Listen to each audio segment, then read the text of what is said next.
Fala, meus amores, minhas amoras, meus mamíferos placentários, mais uma vez aqui, falando um pouquinho sobre botânica com vocês. Lembrando que nós tínhamos visto na outra aula, né, sobre briófitas e pteridófitas, gimnospermas, que são plantas que são as primeiras plantas que apresentam sementes. Então, essa é uma característica bastante importante, né? A semente, por apresentar um embrião protegido por uma casca, né, que a gente chama de pericarpo, né? Se a gente for pensar, isso é extremamente importante, tá? No caso das gimnospermas, a presença de semente é uma independência da água por completo, né, para a fecundação, porque surge uma estrutura chamada grão de pólen. Então, o que era esporo, no caso das briófitas e pteridófitas, nas gimnospermas a gente tem o chamado grão de pólen. O grão de pólen, né, ele não apresenta núcleo para a formação de tubo polínico. Só forma o tubo. Então, no caso, o endosperma, isso é uma diferença que é importante, o endosperma, ele é haploide e tem origem no óvulo, ok? Então, isso é no corpúsculo do óvulo, que você tem lá. Tem um outro corpúsculo no óvulo. Quando esse grão de pólen, ele é das angiospermas, que são plantas que apresentam semente, fruto e flor, já é uma baita novidade evolutiva. Então, no caso das angiospermas, ela vai formar semente, só que tem um detalhe, tem uma diferença fundamental. O endosperma dessa semente, ele é triploide. Outro detalhe, por que isso acontece? Quando você tem a formação do óvulo, já vou falar um pouquinho sobre a estrutura das angiospermas, plantas com flores e sementes. Quando você observa a formação da estrutura do óvulo dentro do ovário, que é a parte feminina, você tem o óvulo e você tem dois corpúsculos polares, tá?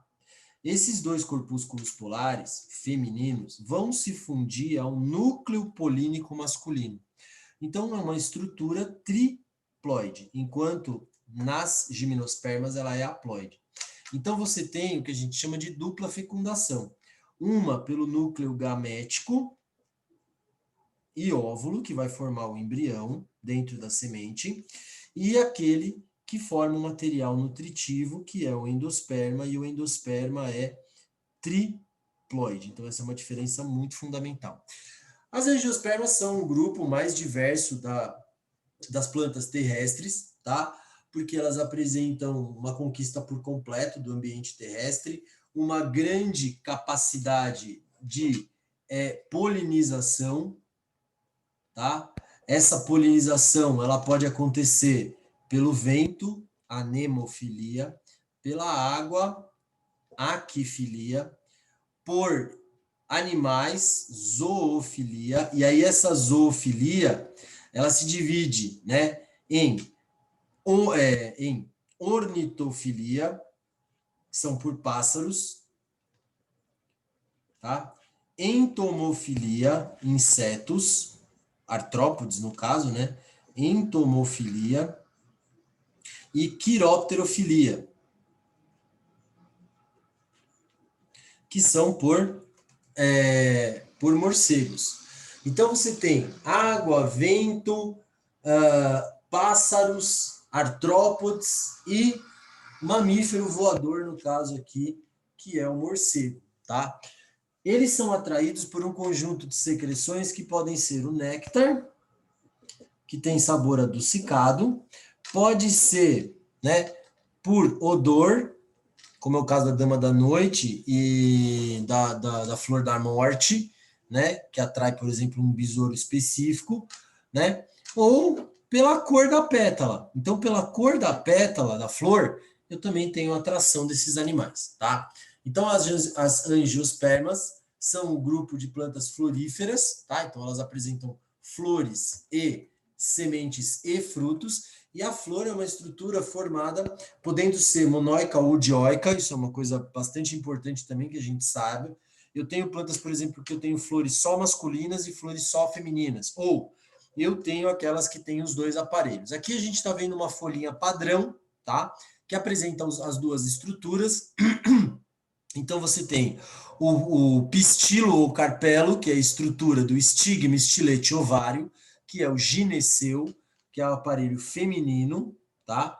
Então, você tem o gineceu, que você pode chamar de conjunto. O conjunto é o pistilo ou carpelo, que é o aparelho feminino, formado pelo estigma, que está na parte superior, onde o grão de pólen é depositado, o estilete, que é o tubo por onde o tubo polínico desce, e o ovário, onde está o óvulo, que é fecundado. Ao lado, você tem a estrutura masculina, né? Que é o estame, formado pela antera, onde ocorre a meiose e produção do grão de pólen, né? E o filete, que é a estrutura, o haste, né? Então, o estigma, estilete ovário, forma o pistilo ou carpelo, e o estame, antera e filete, tá? Para o que é a pétala? A pétala não é nada mais do que uma folha modificada. Ela apresenta células especializadas, né? Poucas delas apresentam cloroplastos e ela apresenta cromatófaros. Então, ela apresenta células, né, que são os cromatófaros, que são células que apresentam pigmentação, principalmente de xantofila, tá? E beta-carotenos, que são substâncias que dão cor, tá? Por exemplo, cor da cenoura, beterraba, da tradescante, que é roxa, tá? Aí você tem o receptáculo floral, onde a flor fica embasada, as sépalas, que são a primeira cobertura de proteção da planta, tá? E o óvulo lá dentro do ovário. O fruto, galera, ele não é nada mais do que o desenvolvimento do ovário. Então, é fruto verdadeiro quando eu tenho o óvulo fecundado e o desenvolvimento do ovário. Desenvolver o ovário, eu formo, né, a minha estrutura chamada fruto, tá? Então, o fruto ele é formado por três partes. A casca, que é o epicarpo, o meio, que é o mesocarpo, e ao redor da semente eu tenho uma camada chamada de endocarpo, tá? Lembrando que o meu mesocarpo pode ser carnoso ou seco, tá? Então eu posso ter um mesocarpo, uma camada que pode apresentar volume, que é um fruto carnoso ou não, tá? Outro detalhe, a maior parte das plantas, né, no caso, elas podem fazer autofecundação. Isso é um processo que pode acontecer por aquelas plantas que são monóicas, têm os dois aparelhos. Porém, evolutivamente, existe uma variação na maturação do pistilo, do aparelho feminino, né, o carpelo, e do estame, tá? Então, essa é uma característica bastante importante, que é o masculino, tá? Então, o masculino, ele tem maturação, às vezes, mais tardia ou mais precoce, enquanto o pistilo tem maturação diferente. Isso permite, para mim, o que a gente chama de fecundação cruzada. A fecundação cruzada, ela aumenta a chance de sobrevivência. Porém, em situações de estresse, a planta pode se autofecundar, tá? Mas ela prefere a polinização cruzada, pode ser pelo vento, pode ser pela água, pode ser por insetos. Então, essa é uma característica bastante importante, tá? Lembrando, não esquece disso, galera. No caso das angiospermas, no ovário ocorre dupla fecundação, tá? Então, o óvulo ele é o megásporo ou megasporângio, que vai formar, né, uma variação, que é a oosfera, que é o gameta feminino, né? E aí você tem as sinérgides e as antípodas, tá? Essa célula central tem dois núcleos chamados de polares. São esses núcleos polares, esses corpúsculos polares ou núcleos polares, que vão se fundir ao núcleo polínico do grão de pólen, onde ocorre a fecundação. Então, o núcleo gamético se une à oosfera, né? Então, o núcleo gamético do grão de pólen se une à oosfera, formando o zigoto, que por mitose forma o embrião. O outro núcleo, que é o polínico, se une aos grupos polares ou núcleos polares, gerando o endosperma, que é triploide, que contém a reserva alimentar do organismo. Então não esquece disso, tá? Pelo amor de Deus. Outro detalhe importante é a estrutura do fruto. Então lembre-se que o fruto ele é formado de três partes, tá?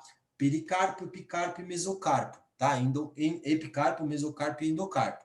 Aí você tem a semente, dentro da semente você tem o embrião.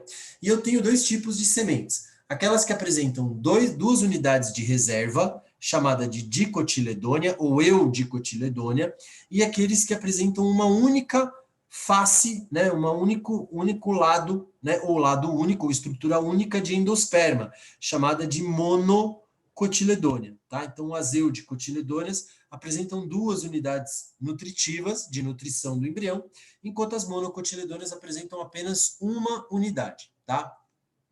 Quanto ao fruto, como eu disse para vocês, tá? Obrigatoriamente você tem que ter, para ser fruto verdadeiro, epimese e endocarpo. Sem isso, não é considerado fruto verdadeiro, tá? Agora, é óbvio, gente, que você pode ter variações. Por exemplo, eu tenho fruto que é seco, né? Ou seja, ele não apresenta mesocarpo carnoso, como, por exemplo, o tomate, o pêssego e outros, tá? Mas o fruto verdadeiro, obrigatoriamente, ele tem que ter essas três estruturas. E nós temos alguns tipos especiais, como as infrutescências ou frutos múltiplos, como acontece com o abacaxi, tá? Que o que se desenvolve não é o ovário, tá? Ele tem muitos ovários, eles se fundem sem que ocorra, né? Sem que ocorra fecundação. Então, para você fazer o abacaxi crescer, ele tem uma flor, ele é uma bromélia, ele tem uma flor, essa flor ela é fecundada, porém ela não forma, ela forma a semente, mas ela é externa. Então, eu não tenho semente interna, tá? Isso é uma característica. Frutos agregados, eles surgem de uma flor com muitos ovários separados, como é o caso da framboesa.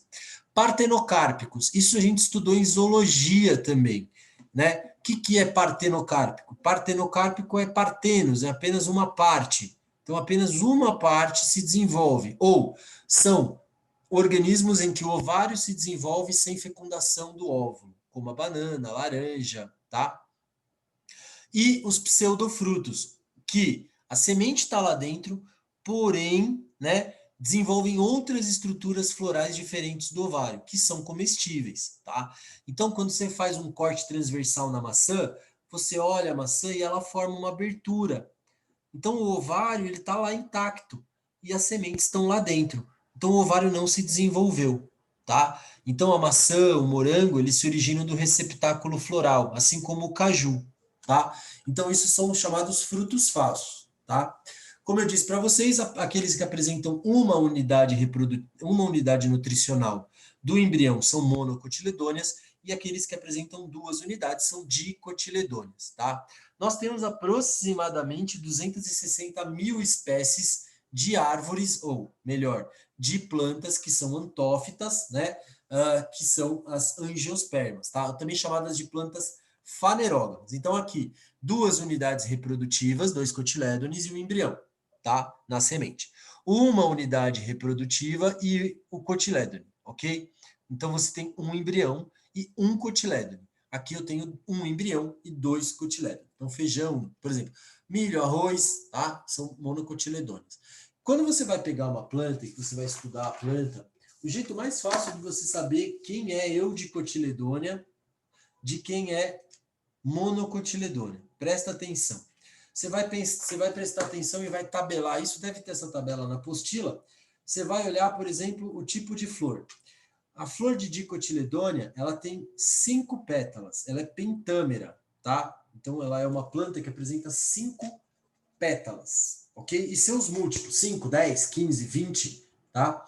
Então, ela é uma planta que apresenta flores com 5 pétalas. Então, ela é pentâmera. Monocotiledôneas são trímeras. Isso você olha pela base das sépalas, tá? Então, você olha na base da plantinha e vê se origina 3 ou se origina 5 pétalas, tá? Outra coisa que você vai olhar é o tipo de caule, tá? Caule de dicotiledônia é tipo tronco, em sua maioria é tipo tronco. O caule de monocotiledônia ou ele é tipo estipe ou ele é tipo colmo. Como assim, professor?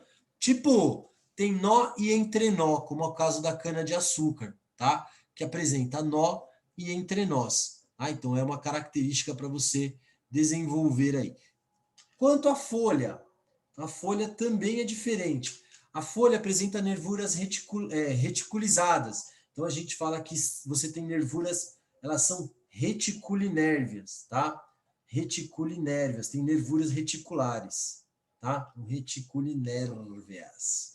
Enquanto as monocotiledonas, as nervuras, que são os vasos condutores, elas são paralelas, tá? Então, paralelas. Então, elas são paralilinérvias. Ok?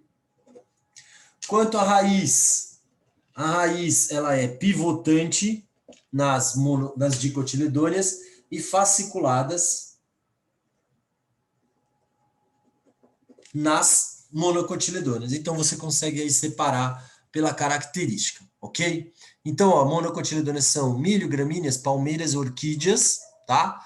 E dicotiledôneas são mamona, feijão, ervilha, goiaba, tomate, tá? Então, isso é uma característica desses grupos, tá? Então, essa tabelinha ela é fundamental, tá? Que vocês observem. Se não tem essa tabela, como não aparece aí, faz essa tabela numa folha no seu caderno, que é uma forma de você estudar, tá? Essas estruturas. Por quê? Porque quando você pensa na planta, a gente tem que pensar nos tecidos das plantas. No caso dos tecidos das plantas, né, que são bastante importantes, esses tecidos das plantas, eles podem ser primários ou secundários. Então, quando eu vou falar da morfologia dos vegetais, a gente tem que estudar efetivamente o que é cada tipo de tecido, tá? Então, cada planta tem uma estrutura, tá? A raiz é uma delas. Qual é a função da raiz? Absorver água e nutrientes, tá? Ela é formada por 4 partes, tá? Então, ela é formada por 4 partes. A coifa é a parte mais dura, então vou mostrar aqui para vocês. Essa é uma raiz fasciculada e essa é uma raiz pivotante, clássica. Nem fala para mim o que isso aqui parece, para não gerar nenhum problema entre nós aí, tá? Então, você tem a raiz primária, tá? Ela é desse jeito, ela forma um pivô, como se fosse uma fundação de prédio, que ela dá alta sustentação para a planta. Ela apresenta o que a gente chama de zona de ramificação, região pilífera dos pelos absorventes, por onde a água vai entrar, zona de crescimento ou de extensão e zona meristemática, onde você tem a coifa, que protege a zona de multiplicação de células. Meristema, galera, é um tecido altamente primordial. Então, o meristema, ele é um tecido primário, tá? É um tecido altamente multiplicativo. Eu tenho células que têm parede delgada, então a parede celular é bem fininha, o núcleo é bem grande e elas têm alta taxa de mitose para fazer a planta crescer para baixo, tá? Então isso é uma característica desses 4 pontos. E as raízes fasciculadas, elas têm essa estrutura também, tá? Então aqui você observa uma raiz fasciculada, monocotiledônea, e uma raiz pivotante dicotiledônea, tá? Então, por exemplo, salsinha, né? Cebolinha, são monocotiledôneas. Qualquer outra planta com tomate, soja, são dicotiledôneas, tá? Então essa é uma diferença bastante importante, ok? O pelo absorvente ele é muito importante, por quê? Porque é por onde a água vai entrar. A água pode entrar de 2 formas, ou por absorção do pelo, das células do pelo, que é um prolongamento da epiderme, que a gente chama de simplastia, então através das células da raiz, dos pelos absorventes, ou entre as células. Então a água passa entre as estruturas aqui, que a gente chama de apoplastia, tá? Que é por onde a água entra. Então, ela pode entrar pelas células ou entre as células, ok? Tudo bem? Raízes tuberosas são encontradas na rabanete, beterraba, mandioca, batata doce, onde tem muito amiloplasto. Então, o amiloplasto ele é uma estrutura que armazena amido. Então, plantas que nós conhecemos aí, tá? Raízes adventícias, elas emergem do caule ou mesmo das folhas, como samambaias, né, orquídeas. Estão observando aí uma raiz adventícia do milho, tá? Raízes diferenciadas, pneumatóforos, são raízes de plantas onde o solo é pobre em oxigênio. Então, por exemplo, raízes de mangue, elas têm esses pneumatóforos, além de raízes escora, tá? Que servem para sustentar. Então, as raízes se abrem, né, formando grandes colunas que vão permitir a sustentação da árvore, mesmo em terrenos que são lodosos. Tá? Então, isso é uma característica bastante importante de plantas de mangue. E essas raízes, elas podem emergir no sentido contrário, contra a gravidade, formando o que a gente chama de pneumatóforos, tá? Raízes tubulares, tabulares, que são da maior parte das plantas, né? Que dão alta sustentação para o tronco. E raízes estranguladoras, como é o caso do cipó-chumbo, tá? Ou da figueira branca, tá? Que tem essa característica aí. O caule, ele apresenta gemas apicais que servem para o crescimento da planta em direção à luz, as gemas laterais para aumentar a frondosidade, ou seja, a copa da árvore mais larga. E aí, gente, quando você quer podar uma árvore, você poda uma árvore, se você retira a gema apical, a árvore aumenta a copa, então ela vai produzir mais galhos e mais folhas. Pô, Pro, então isso é bom, né? Então, isso é bom. Por exemplo, você faz poda de gema apical para produzir mais galhos e mais folhas, logo você vai produzir mais flores e mais frutos. Você faz isso, por exemplo, com feijão, laranja, limão, manga. Você fala, por que eles fazem essa poda na gema apical? Primeiro, galera, a planta cresce para cima, ela vai em direção ao sol. Então, se você, deixa crescer demais, o que acontece? Você não vai conseguir depois coletar isso com eficiência. Então, eles vão podando a gema apical para a planta ficar até 5 metros de altura. Por quê? Porque assim as máquinas conseguem efetivamente tirar ou todo o feijão, ou toda a laranja, ou todo o limão, ou toda a manga. Planta que cresce muito, você não vai conseguir fazer coleta, tipo coco. Manja? Dá muito problema para você catar coco, porque ele cresce muito, não faz poda. Então, normalmente o pessoal que trabalha com agricultura, né, que trabalha com agricultura frutífera, eles tendem a podar as plantas para aumentar a frondosidade, que é aumentar a copa da árvore, e dessa forma eles têm mais galhos, por consequência, mais flores são produzidas, mais folhas para fotossíntese, com certeza eles vão ter mais frutos, tá? E isso aumenta a eficiência por território. Assim, as plantas começam a dar mais frutos. E a gema apical também é feita de meristema, que é essa célula que eu falei para vocês, de parede celular bem fina, núcleo bem volumoso, tá? E com alta capacidade de mitose. Na verdade, galera, o meristema não deixa de ser o que a gente chama de célula-tronco, tá? É a célula-tronco da planta, que se transforma em qualquer outra coisa, tá? Pode se transformar em qualquer outra coisa. Nós temos aí o caule aéreo, né? Que é da maioria das plantas, bem grosso, espesso. O colmo, né? Que é tipo da cana-de-açúcar e do bambu. O stipe, que é o do coco, né? E a haste, que é, por exemplo, do arroz e do feijoeiro, tá? É uma forma que você tem aí. Caules subterrâneos, tubérculo, como a batata inglesa, não a batata que a gente come. Bulbo, como a cebola e o alho. Rizoma, né? Como é o caso da samambaia, bananeira e do gengibre, beleza? Folhas, como eu disse para vocês, esse aqui é uma folha de dicotiledônia reticolinerva, então vocês veem as nervuras, né? Muito uma do ladinho da outra, e as nervuras paralelas, paralilinerve. Então, essa aqui é de uma monocotiledônia, isso aqui é de uma dicotiledônia, tá?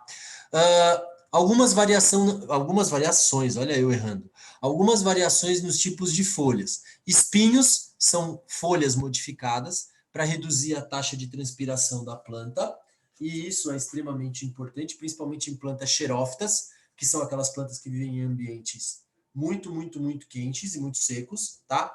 Os catáfilos, como é o caso das cebolas, que armazenam nutrientes, e as gavinhas de uma planta que servem como suporte, de plantas trepadeiras, por exemplo, tá? Então, essa é uma característica. E algumas coisas que a gente usa eu faço muito aqui em casa, né? Como é o caso da estaquia, né? Que você faz o quê? A estrutura assexuada da planta, a reprodução assexuada da planta. Você faz o quê? Pega um pedaço de uma planta e estaca, né? Faz uma estaquinha, né? E produz, né? Uma outra mudinha, né? Então eu fiz isso com a minha bromélia, por exemplo, né? E aí ela inicia a formação de uma nova planta. Dá para fazer isso com a mandioca, com a cana-de-açúcar, com o hibisco, com a violeta, com a roseira. E a enxertia, né? O que você faz na enxertia? Você pega um pedaço de uma planta, tá? Onde você vê os nós. O que é o nó, Pro? Nó é a gema, tá? E você faz o quê? Você pega um cavalo. Por quê? Na enxertia, você vai usar uma base de uma outra planta para poder colocar esse enxerto, tá? Isso é muito comum, tá? Então você usa uma porta-enxerto, que a gente chama de cavalo, ok? Tá? E aí você coloca outras espécies. Se usa, por exemplo, para roseira, para morango, né? Dá para fazer isso de várias formas, tá? Então aqui você observa aqui, ó, um enxerto, tá? Uma enxertia, tá? De uma determinada planta, assegurando a troca de seiva bruta e de seiva elaborada. E aí a planta começa a brotar. Eu tenho várias, eu faço enxertia muito com roseira e com orquídeas. Eu tenho muita característica de bromélia e orquídea aqui em casa. Eu tenho aproximadamente nas duas casas que eu vou indo e voltando, que é a minha casa no Tatuapé e a minha casa aqui em Guarulhos, eu tenho mais ou menos umas 80 espécies de orquídeas e outras plantas, cactáceas, plantas carnívoras, né? Muitas plantas que eu tenho ervas, né? Então eu tenho manjericão, hortelã, alecrim, que eu vou fazendo esses processos de enxertia e estaquia. Algumas dão certo, outras não dão certo, então isso é uma coisa muito normal. Bom, dos tecidos, o meristemático, ele é um tecido muito importante, porque, como eu disse para vocês, as células são indiferenciadas, portanto, eles são as minhas células tronco, tá? Responsáveis pelo crescimento da planta em espessura e em altura. Os tecidos adultos, eles já são células diferenciadas. Então, células do parênquima, né, que eu já vou mostrar para vocês o que é cada um, tá? Quais são os tecidos meristemáticos, né? O meristema primário, que são os meristemas apicais ou laterais, que promovem o crescimento da planta, tá? Então, os meristemas primários e secundários. Dentre eles, situam-se o câmbio vascular, que apresenta os vasos condutores de seiva, o xilema e o floema, tá? E onde eu encontro, por exemplo, o felogênio, que surge logo abaixo da epiderme e produz a casca da árvore, tá?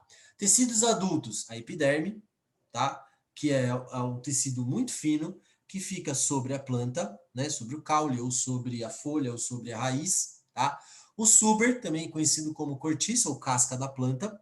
Os tecidos condutores, que são o xilema, que transporta a seiva bruta, e o floema, que transporta a seiva elaborada, tá?